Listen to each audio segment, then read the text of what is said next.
len e tin kim do na kalen lain siat lo sak ming mel cha kalo ton che a ka ve reng chin che thin la ya nang ang renga mga hi katong ai lo heli china izun zama dar tuyang in kaluang ralta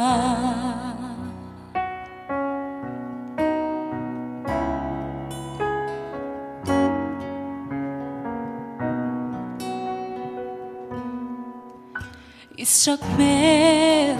ton nilo hair chin ma se bit khap garlet sungin mual iliam le chi ipar moy na hi katan hian lungay nale beidon na chana ruama min thentir tu ni tir so hoilo par ka enchim lo khoilam lanu ngem moy ni le tu shai len choi ngem moy ni le tiang renga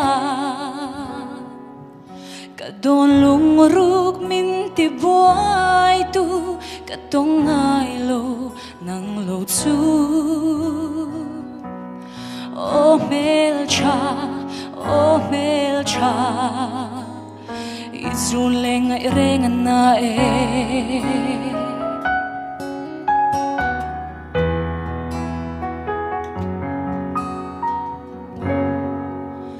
ole hoi lo par moi nang ton le ni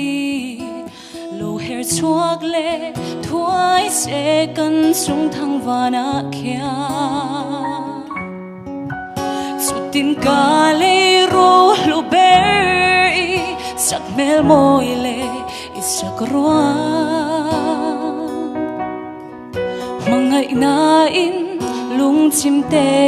in lo par moi du ten ka quang kwa nang che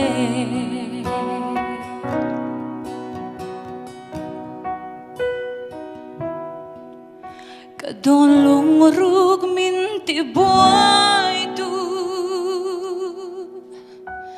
ka tong ai lo nang lo chu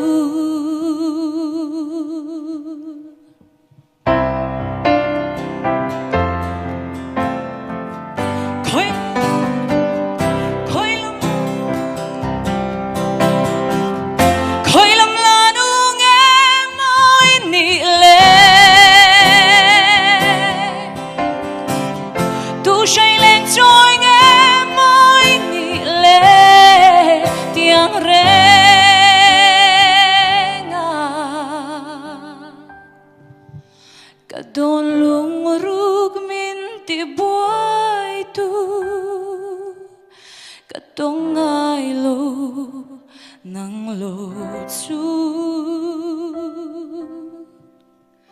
oh mel cha oh mel cha izun lenga renga na